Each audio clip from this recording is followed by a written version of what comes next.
India is on a mission against foreign meddling. A clean-up drive is underway. NGOs and their foreign funds are under the lens, and the latest one to face scrutiny is Oxfam. It is a British charity. India's Home Ministry has recommended an inquiry against Oxfam. On what grounds? On alleged violation of foreign funding rules. The Foreign Ministry, in fact, has issued a statement. It explains the case against Oxfam, and this is what it says. The MHA found that Oxfam India continued to transfer foreign contributions to various entities even after coming into force of the FCRA 2020, which prohibits such transfers. The amendment came into force on September 29, 2020, and Oxfam India transferred funds to other NGOs, violating provisions of the FCRA 2010. What is the FCRA?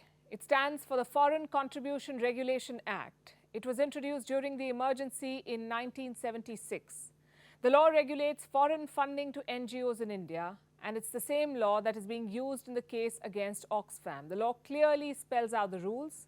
Broadly, it requires every NGO to be registered under the Act.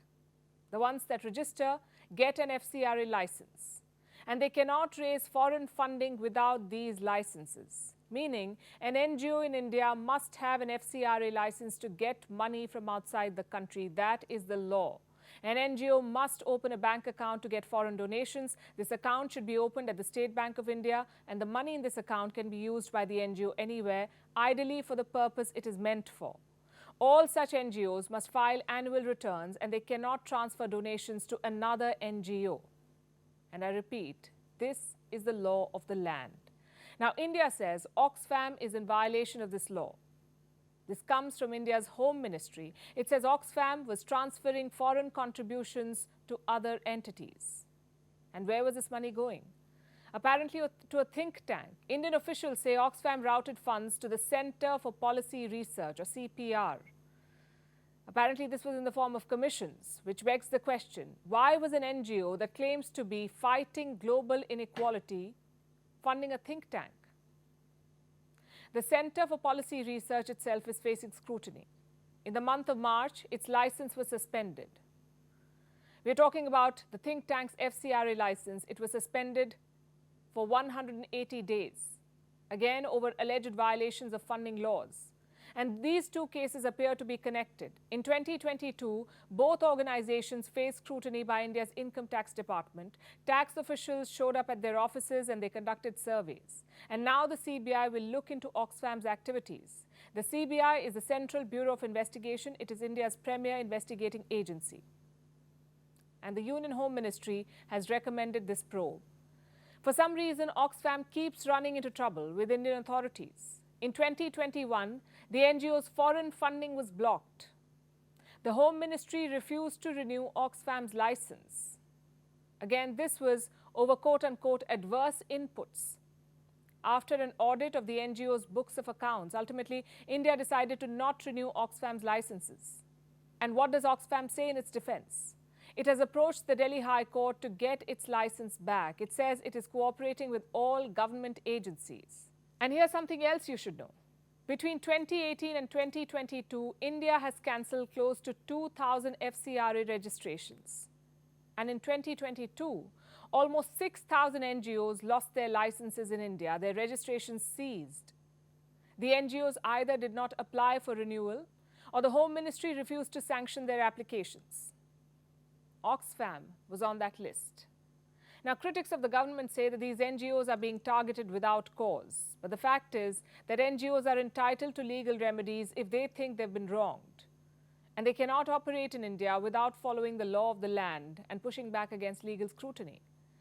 Also, it's no secret that NGOs tend to be used as instruments of foreign policy. They function as information providers, in some cases lobby groups and agenda setters. And no one does it better than the West. I'll give you some examples. In the name of aid, the US government was sponsoring efforts to spur regime change in Cuba. The cash assistance was channeled through the National Endowment for Democracy. Through this organization, tens of thousands of dollars ended up in the hands of opposition figures in Cuba, human rights activists, political prisoners, and their families. NGOs were used as weapons in the hands of spies too. This happened in Pakistan when the US was on a hunt for Osama bin Laden. US intelligence went to great lengths to get a terrorist, and the CIA ran a phony vaccination program. They co-opted a doctor linked to the NGO Save the Children. He tried to collect DNA samples from Osama bin Laden's compound. The plan did not work. After Osama bin Laden's death, Pakistan asked Save the Children to leave the country. There are many more such examples, but you get the point. And we're not suggesting that Oxfam is involved in any such activities. The limited point here is that NGOs have an important role to play. They're open to being misused by foreign powers too, and hence the need for scrutiny. Yesterday, we talked about India's digital strength. Today, India is making headlines again thanks to its space sector. It is reaching for the stars. And it's got a major policy thrust. We're talking about the Indian Space Policy 2023. But before we get to that, here's a primer on India's space program. It has seen tremendous growth in recent years. But it wasn't always like this. After the Second World War, the US and the Soviet Union were the front runners in the space race. Scratch that. They were the only runners. India inventing space tech seemed nearly impossible. But that changed in 1962 when the Indian National Committee for Space Research was formed. It is now called ISRO, the Indian Space Research Organization. And here's a fun fact. Its core team involved former President Dr. APJ Abdul Kalam. India launched its first rocket in the year 1963, which was nothing short of a miracle. India's space tech then moved forward in leaps and bounds, but true to its nature, the West felt threatened. In 1992, the US slapped sanctions on ISRO and prevented Russia from sharing cryogenic engine technology with India. So the world did not just refuse to help India, they created hindrances, they mocked us. Who can forget this cartoon from the New York Times? They tried to ridicule India's space ambitions. Undeterred, India moved forward. And who knew that 2 decades later, India will be helping them? ISRO joined hands with NASA to co-develop the world's most expensive Earth imaging satellite. India also went on to find water on the moon in 2008, and in 2014, the New York Times apologized for that cartoon.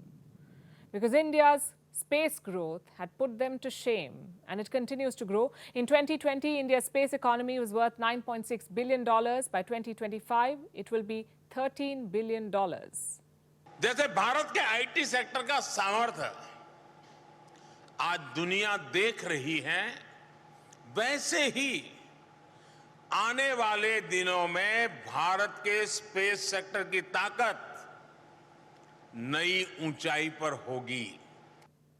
India's space sector is gearing up for a new era, and the best part is this. It's all made in India, indigenous technology and structural ambitious shifts. I'll give you an example. In 2020, India opened up its space sector for private players. The result was this. More than 200 space startups have come up in India in the last 3 years, more than 200. They have collectively raised more than $245 million in funding. And this is just the beginning. Many are even working towards launch services. In November last year, the Vikram S was launched. It was India's first privately built rocket. It was built by a Hyderabad-based startup. This announced the arrival of the private space sector in India. The same month saw 2 more launches. 2 radio communication nano satellites were launched, again by a Hyderabad-based company. Then an Earth imaging satellite was launched, this time by a company in Bengaluru. India also got its first private launch pad. It was established by a space tech startup incubated at IIT Madras. And these are just a few examples. The new space policy will help spawn many such companies. India is launching space reforms to drive its space economy. It is already among the top global players. India is a frontline nation as far as space technology is concerned. हमारी जो inputs हैं Mars mission की आज NASA को उपलब्ध हो रही हैं. हमारे यहाँ चंद्रयान ने जाकर के डिस्कवर किया the presence of water on the surface of moon. India's space program has had a spectacular journey. Most of it was driven by ISRO. But there's a lot of untapped potential. Sample this. India's space sector accounts for just about 2% of the global space economy. There is room for private players to drive up this number, and the new space policy should help. It will invite larger participation. But remember, this policy is still short of a bill. A bill would provide a legal framework for the commercial use of space. It would also help create mechanisms for insurance, for instance, against damage in space. Right now, that's not an option, and that means huge costs for private players. So the policy is a good first step. A lot more can be done to unleash India's space economy. They say the sky is the limit. We say the sky is only the launch pad. And while India gets ready to scale new heights in space, Elon Musk's satellites are falling from the sky. SpaceX launched 21 mini Starlink satellites in February. They were supposed to be next-gen satellites. But they're just not being able to stay in orbit. They're falling off and getting burned to a crisp by the Earth's atmosphere. Meanwhile, China is working on a mega constellation of satellites. It plans to challenge Elon Musk's SpaceX by launching thousands of low-orbit satellites. But why are SpaceX satellites falling off? And why does China want to challenge them? Our next report tells you more. We've all heard about shooting stars. Meteors that burn up as they enter the Earth's atmosphere. But if you happen to spot a shooting star in the sky recently, it may have been a SpaceX satellite falling from its orbit. Because that's what's happening to Elon Musk's next-generation satellites. They're falling from the sky. What you see falling here is a SpaceX V2 mini satellite. The satellite was among the 20 others launched by Elon Musk's company on February 27th. These mini satellites are stopgaps. They're meant to help Starlink increase its capacity. And what is Starlink? It's SpaceX's satellite internet network that provides internet coverage to over 50 countries. But why does Starlink need to increase its capacity? Because its demand is rising. And it's rising so fast that SpaceX had to launch temporary satellites. Until they launched the full-sized versions, they decided to make do with the mini satellites. But the plan isn't holding. Last month, Elon Musk made an admission. He said the satellites were experiencing some issues. In fact, the whole bunch of 20 satellites could be deorbited, a fancy term to say they may all fall.